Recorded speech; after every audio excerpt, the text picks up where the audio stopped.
Hola a todos, soy Javier Poveda y esto es De Bien TV, el canal en el que te lo vas a pasar de bien mientras aprendes geografía, historia e historia del arte. Ojo las patillas que se me han quedado. El vídeo de hoy va dirigido a mis alumnos de segundo de la ESO de sección del Niel Armstrong de Valdemoro. Y sí, necesito un peluquero, pero no sé qué va a pasar con mi pelo. So today we are going to continue with the Unit 11, which is Europe, Population and Cities, and we are going to study the second part of it. I have completed the presentation. Here it is. Here it is. So we are going to, we talk about first about the demographic indicators and immigration in Europe, and now we are going to start with population changes and growth in Europe. So we are going to talk about the evolution of the population since the 19th century. So we have that from the year 1800 or 1800 or 1800 to the present day. The population in Europe has increased from just under 200 million inhabitants to over no, to over 700 million nowadays. Here you have a graph in which this pink line shows us the evolution of the growth of the population in Europe, and you can see that since the year more or less since the 18th century or the 19th or the beginning of the 19th century, the population in Europe has grown exponentially, okay, has increased with a huge rate. So this growth has taken place in four main stages. The first one comes from one hand the year 1800 to the year 1918. In this period, the improvements in agriculture and industry led to a prolonged period of high population growth. This is the period of the Industrial Revolution, and the industry managed to increase the production, so there was more food for everyone, so the population increased a lot. Then the second period comes from the year 1918 to the year 1945. This is the period of two the two world wars. The first world war from 1914 to 1918, and the second one from 1939 to 1945. And in between we have the epidemic of Spanish flu, which is la gripe española, which killed, I think, in between 30 and 40 million people all around the world. So in this period, because of the wars and the epidemic, there was a significant decline in population. Okay. Then the third period comes from 1945 to the 1990s. In this period, the population began to increase again right after the end of the Second World War, but then after 1950, the rate of population growth slowed down. There was a significant population explosion, we can call it that way, which is called the baby boom. But after the 1950s or in the 1950s, this exponential growth began to slow down, okay? There was still a population growth, but it was at a slower rate.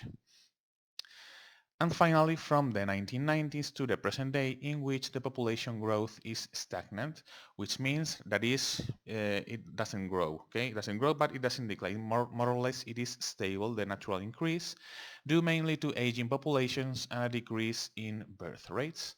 And here, in this second graph, here you have in a red line the projected European population growth, the predictions of the European population growth. But we have here two significant happenings or events, which is the the First World War and the Second World War, which reduce or which slow down this projected population growth, and now it became something like this, okay, until the year 2000. So now we are going to talk about the population distribution in Europe. And the populations in the European countries differ greatly. There are great differences between countries within the continent. So the most populated countries are Germany with over 81 million, the United Kingdom and France with about 65 million each, Italy with about 60 million, and Spain with over 46 million inhabitants.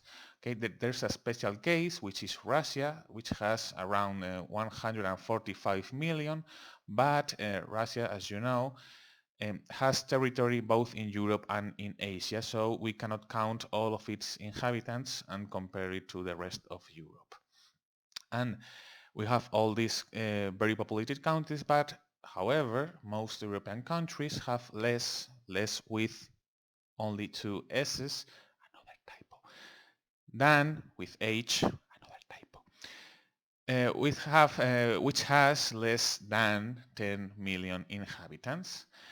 So here in this map or in this picture, you have the countries divided by the number of people or the number of inhabitants they have. So the darker the red color is, the more inhabitants they have. Okay, so the most populated countries, excluding Russia, are Germany, France, Italy, and the United Kingdom.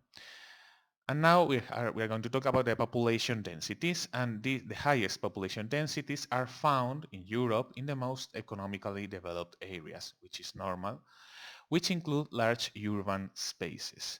They are the south of the United Kingdom, the area around, this is the south of the United Kingdom, the area around Paris here, some parts of Belgium and the Netherlands here, the Rhine Valley in Germany, and the Po Valley in Italy.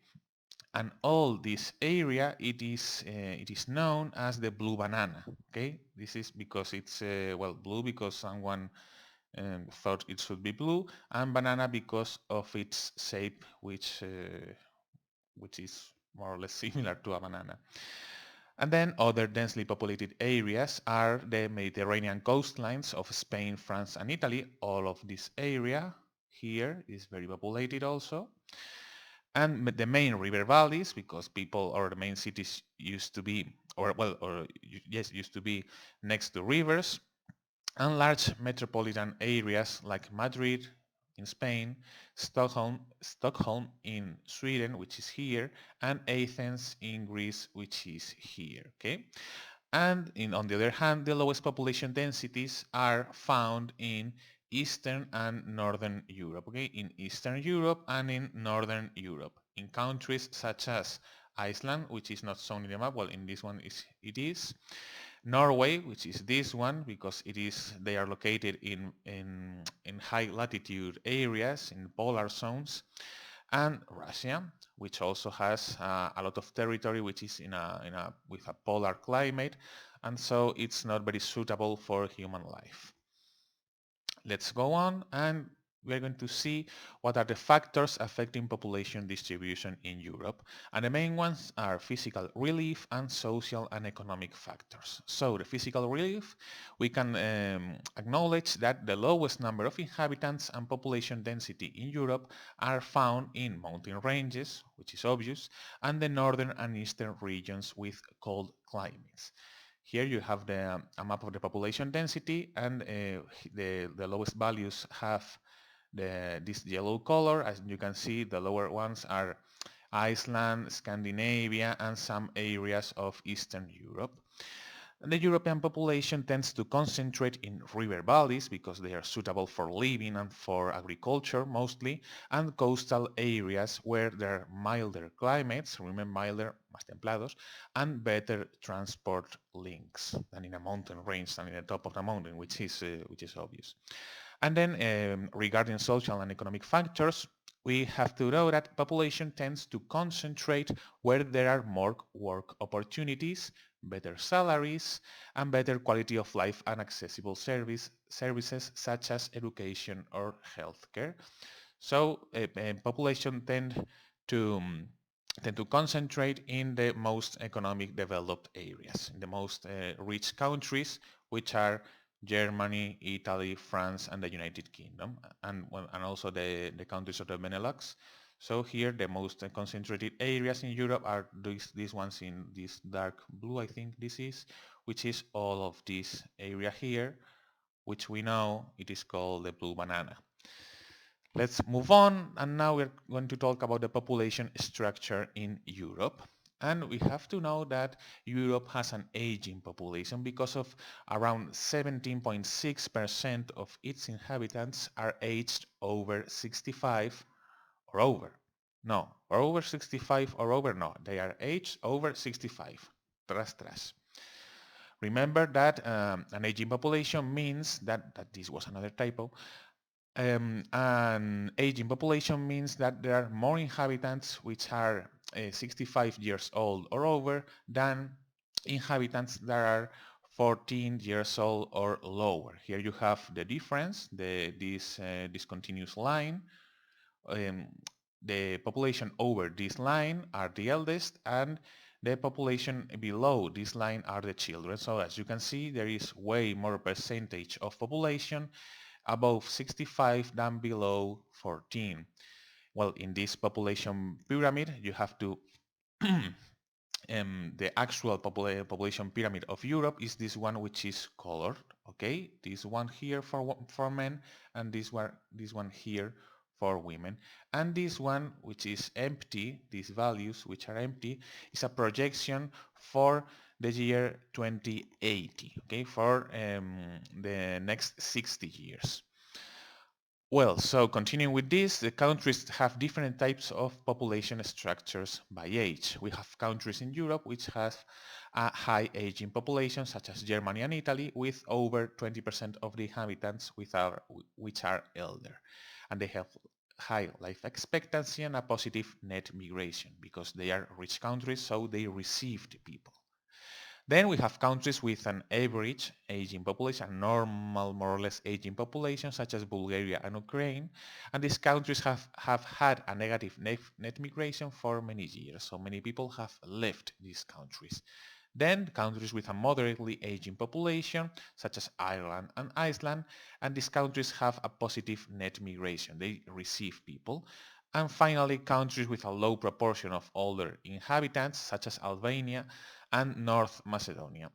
And they usually have net migration because they are negative net migration because they are the poorest countries in Europe, so many people leave those countries in search for better opportunities of life. This is it more or less. And now we have to talk about the problems of the aging population in Europe. The main problems are the fertility rates. Remember, those are the average number of children that women have. So the fertility rates are decreasing because there are fewer women of childbearing age. Remember, childbearing age, edad de procrear. So the ages in between women um, are able to have children. Okay, remember they were between 15 and 49 years old. And because of this, generation replacement does not take place. The generation replacement means that the same people that dies are replaced by the same people that are given birth. Okay, so if generation replacement does not take place, it means that the population is going to decrease because more people are going to die than the ones that are going to be born. And then we have healthcare costs and pensions increase. Since we have an aging population and the number of people which are 65 or older are increasing, well, they are usually all the elder people use or are in the need of using the healthcare system more than the younger people. So and also, they are paid, which is called a pension. Okay, it's a salary, well, more or less a salary. We can call it that way, an amount of money that they receive because they have worked all their life. But those pensions have to be paid by someone. Who is paying, for example, the pension of your grandparents? For example, your parents or me, myself. Okay, the people who work nowadays are paying the pensions of the retired people. Retired people are jubilados. So since there is a smaller active population, there are fewer people contributing to health systems and pension schemes. So this so there's a fewer people paying taxes actually. Okay, so there are fewer people contributing to the finances of the state.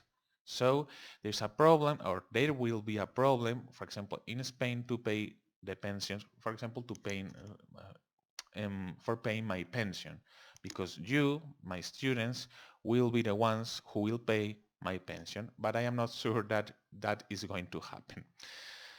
Well, let's take that problem aside.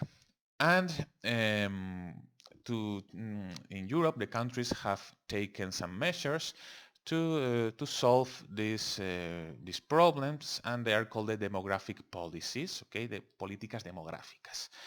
And we have several types of demographic policies. For example, the pro-natalist policies, políticas pro natalidad, to favor births. For example, we have tax reductions for large families, what we call in Spain familias numerosas. If you are part of a familia numerosa, or a large family, for example, you have some discounts for university or for some stores or something, okay, or some tax cuts for your parents, etc. etc. More natalist, pro-natalist policies, free quality education,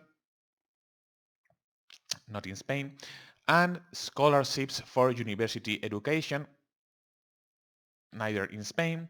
Scholarship is a beca, okay? It's some money that the state gives you to pay your studies. The reduction of working hours and flexible timetables for new parents. For example, if you have you have had a son or a daughter recently, you have the right to reduce the hours of the day you work. Normally you work 8 hours a day. If you are a recent, whoops, the WhatsApp. If you are a person or a worker that have had,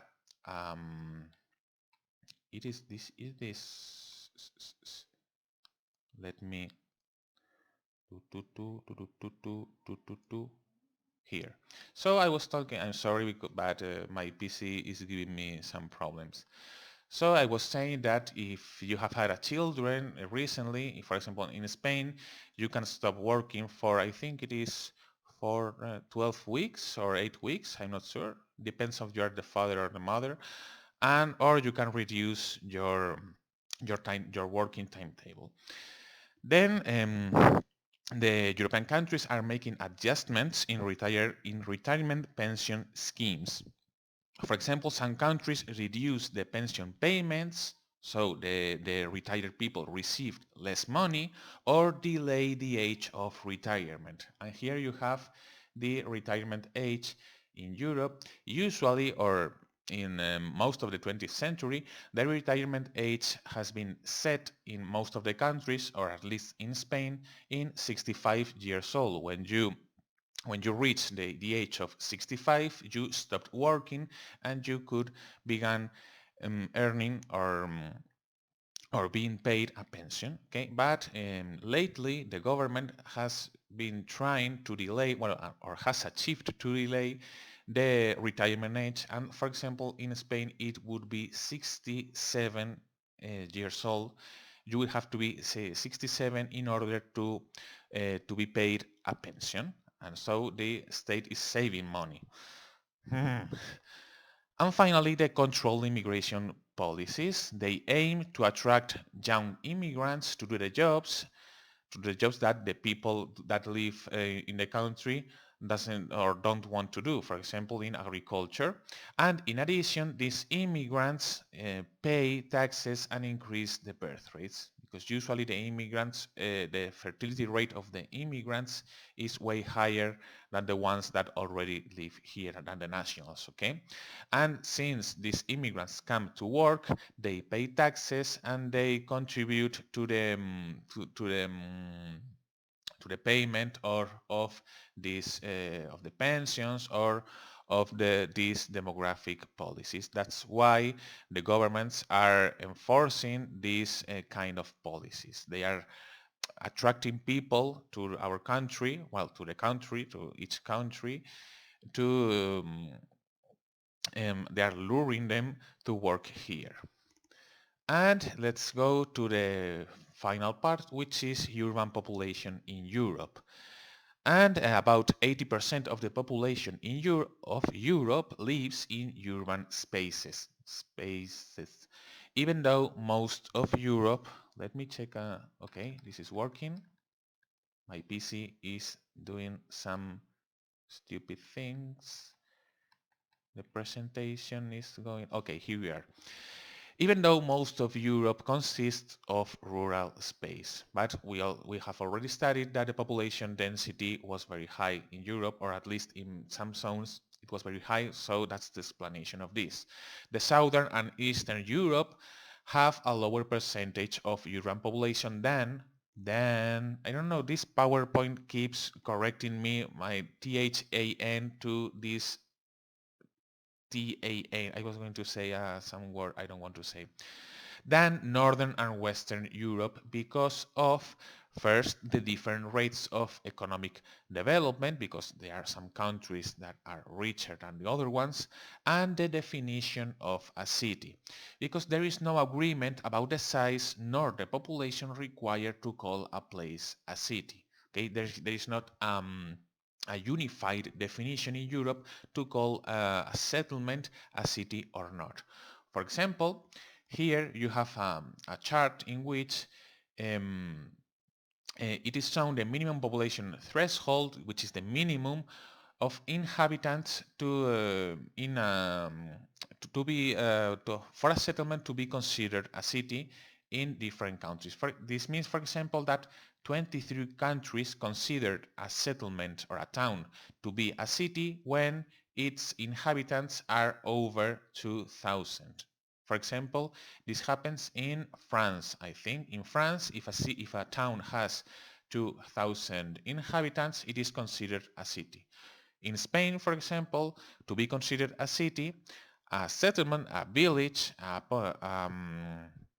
whatever it is in which people live together has to have over 10,000 inhabitants. Okay, if the population of a town is 9,000, for example, in Spain, it is called un pueblo, a town, a village. But if it is 11,000, it is called a city, statistically, okay?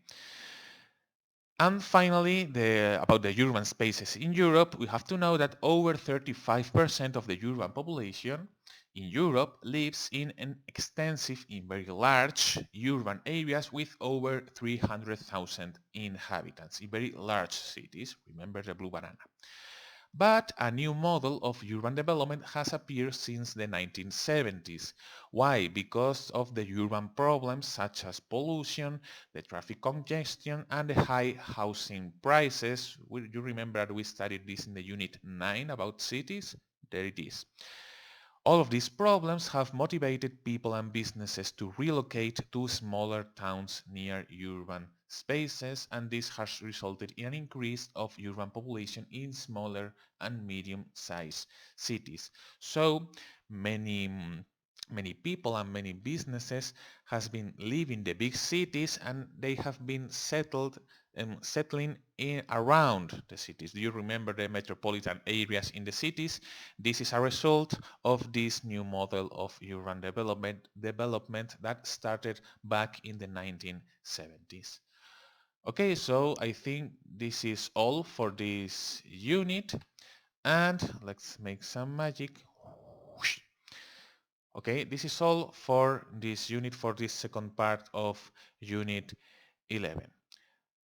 Ya hemos terminado el tema 11, así que, como siempre, espero que este vídeo, aunque me ha salido un poco regulero, todo hay que decirlo, porque el PowerPoint me sigue dando esos dolores de cabeza, que me corrige las cosas sin que yo me dé cuenta. Lo siento mucho, pero es que no sé cambiar eso. Bueno, el caso. Vamos a dejar de llorar. Espero que os haya ayudado este vídeo a comprender un poquito mejor el tema. Muchas gracias por verlo, porque si has llegado hasta el final eres mi héroe y nos vemos en el próximo.